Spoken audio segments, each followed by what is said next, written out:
Comment prendre du temps pour soi lorsqu'on est maman sans culpabiliser? Vous vous posez cette question, vous savez que vous avez envie de prendre du temps pour vous, mais à chaque fois que vous sortez, à chaque fois que vous faites quelque chose sans vos enfants, vous culpabilisez et vous vous demandez comment vous en sortir. Cette vidéo est faite pour vous.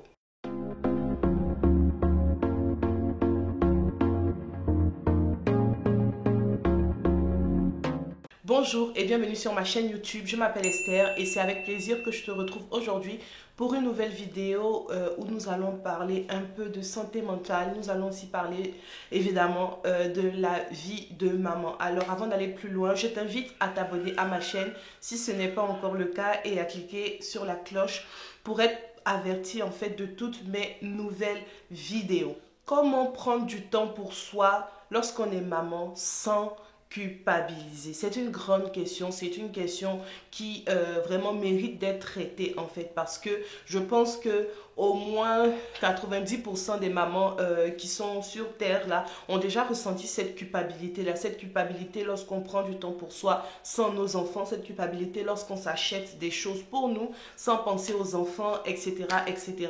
Et du coup ça fait que beaucoup de mamans décident en fait de ne plus passer du temps seules. Elles font tout avec leurs enfants mais au fond d'elles, elles aimeraient quand même avoir un peu de répit et c'est tout à fait normal. Pendant les 2 premières années de ma maternité, donc mon fils il est né en 2018, donc en 2018 et 2020, je faisais tout pour mon fils, je faisais tout avec mon fils, j'étais partout où il allait, il était partout avec moi, je pensais que à lui, j'avais du mal à sortir sans lui et même sans mon mari aussi en fait, donc je faisais tout avec eux. Et à partir d'un moment, j'ai commencé quand même à... Il y a eu un cri à l'intérieur de moi, un cri de cœur, quelque chose qui me disait, mais j'ai besoin de temps pour moi, j'étouffe. J'ai besoin de temps pour moi, j'étouffe. En plus, moi, mon problème à ce moment-là, c'est que je suis mère au foyer. Donc, vous comprenez que je ne sortais pas pour dire encore, je vais au travail pour faire quelque chose à moi. J'étais tout le temps à la maison et voilà, je gérais mon fils, je gérais la maison, etc. Et à partir d'un moment, en fait, je n'en pouvais plus. Ce cri de cœur là était vraiment fort, ok, mais j'avais du mal, j'avais toujours du mal parce que à chaque fois que je voulais sortir, je pensais à mon enfant, etc. Mais les choses ont changé lorsque je me suis retrouvée dans une position très difficile en ce qui concerne ma santé mentale. J'étais en train de traverser un burn-out maternel, donc j'étais vraiment submergée, je me sentais oppressée, je n'en pouvais plus, j'ai tout fait littéralement en fait et c'est à partir de ce moment-là que j'ai commencé à comprendre la nécessité pour chaque maman de prendre du temps pour soi. C'est important, ce n'est pas facultatif, ok, ce n'est pas quelque chose de fantaisiste, c'est vraiment important parce qu'on ne donne que ce que l'on a. Mais si ce que toi, en tant que maman, tu as, c'est simplement du stress, de la frustration, de la colère, de la fatigue, c'est ce que tu vas donner à tes enfants et aux gens qui sont autour de toi et tu ne seras pas productif du tout, tu ne vas pas porter de bons fruits. Et c'est encore plus vrai pour les mamans qui travaillent à l'extérieur parce que l'état que vous ressentez quand vous êtes à la maison risque de se répercuter en fait sur votre travail, sur vos collègues en fait et ce n'est pas forcément ce que vous voulez. Alors comment faire en fait pour ne pas culpabiliser lorsqu'on prend du temps pour soi? Croyez-moi en fait, il n'y a pas de formule magique en fait. La seule chose que vous devez vous dire c'est simplement que votre vie compte aussi.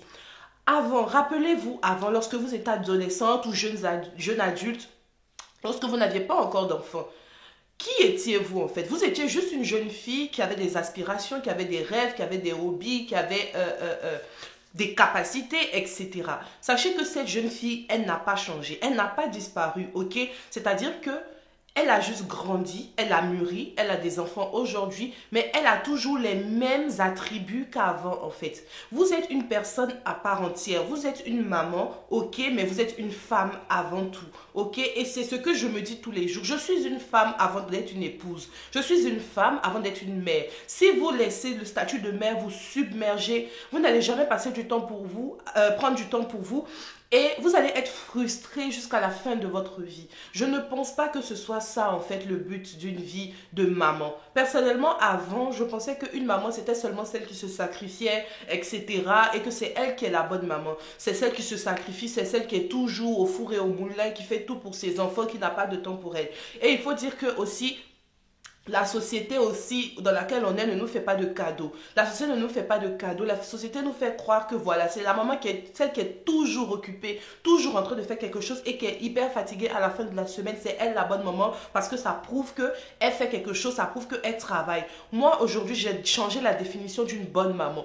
Pour moi, une bonne maman, c'est la maman qui prend le temps pour elle. C'est la maman qui prend du temps pour se reposer. C'est la maman qui prend du temps pour s'habiller comme elle aimerait s'habiller. C'est la maman qui se maquille parce qu'elle aime ça, peu importe si ses enfants sont autour et qu'elle ne sort pas. C'est la maman qui aime sortir avec ses amis. C'est la maman qui fait du shopping pour elle, en fait, parce que c'est ce qui lui fait du bien, ok? C'est ce qui lui fait du bien. Et ce qui vous fait du bien ne doit pas être effacé, ok? Vous ne devez pas cacher ça, vous ne devez pas vous dire, oh, je laisse tomber. Non, c'est ce qui fait votre personnalité, c'est ce qui fait qui vous êtes. S'il vous plaît, n'effacez pas ça, en fait, simplement parce qu'aujourd'hui, vous avez des enfants.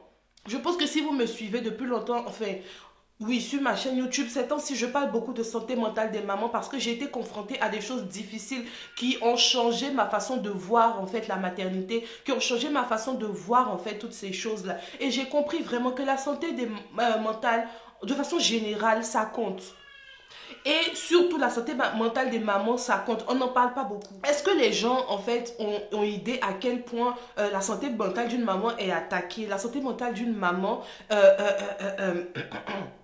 est mise à rude épreuve every day, tous les jours. Moi, je le vois dans mon quotidien. Mon fils Mathis, en ce moment, il est dans la période 2 ans, 3 ans. Et ce n'est pas facile. Il a des crises de pleurs, des angoisses, etc.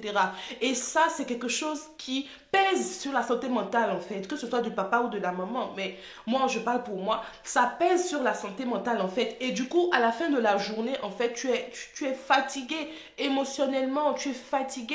Et du coup, tu as besoin de te ressourcer. Et c'est en cela qu'il faut passer du temps avec soi-même. Et prendre du temps pour soi, c'est pas forcément même être seul. C'est faire aussi des choses qu'on aime. Si c'est sortir avec tes copines que tu aimes, fais-le. Si c'est faire du crochet ou du tricot, comme moi par exemple, fais-le. Si c'est manger, regarder une série, fais-le. Mais s'il te plaît, tu n'as pas à culpabiliser parce que ce n'est pas mauvais. Tu passes peut-être même, je dirais même au moins 18 heures sur 24 à t'occuper de tes enfants. Quand bien même ils ne sont pas là parce que tu fais la lessive pour eux. Tu ranges la chambre, tu ranges les jouets. Donc tu passes la majeure partie de ton temps à t'occuper d'eux. Pourquoi prendre 1 heure pour toi serait mauvais en fait? Pourquoi prendre 1 heure pour toi pour te reposer serait mauvais? C'est quelque chose de très bien. Une maman qui est reposée, ce sont des bébés heureux. Une maman qui est relaxe, ce sont des bébés heureux. Une maman qui prend soin d'elle, ce sont des bébés épanouis.